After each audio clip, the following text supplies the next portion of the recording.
Leo tuende kwenye basics. Yohana 3:16 anasema, kwa maana jinsi hii Mungu alipenda ulimwengu hata akamtoa mwanae wa pekee, ili kila amwaminie whosoever asipotee, bali yawe na uzima wa milele. Sio kila Mkristo, kila amwaminie, yoyote yule aliye tayari kumwamini, yoyote aupokee uzima wa milele. Anasema wote waliompokea aliwapa uwezo kuwa wana.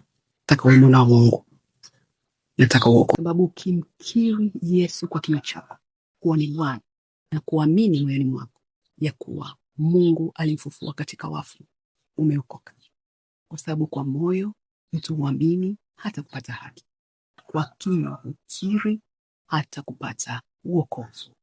Na ahadi ni kwamba kila amwaminie hata tahayarika. Nakupa mwito huo leo. Umwamini Yesu moyoni mwako na ukiri kinywani mwako ya kuwa Mungu alimfufua katika wafu. Ndio basi, umeokoka.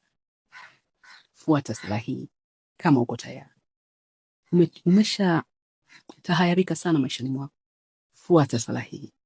Bwana Yesu, karibu katika maisha yangu.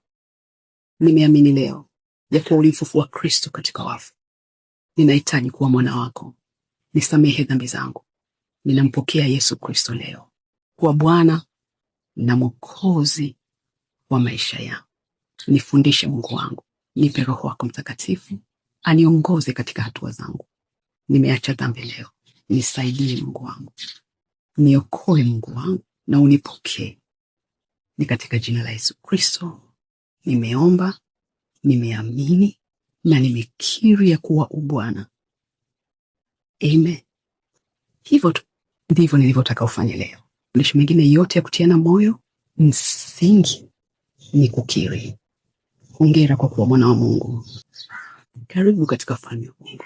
Hutatahayarika tena. Umekuwa mwanaye, naye amekuwa baba yako leo. Really blessed.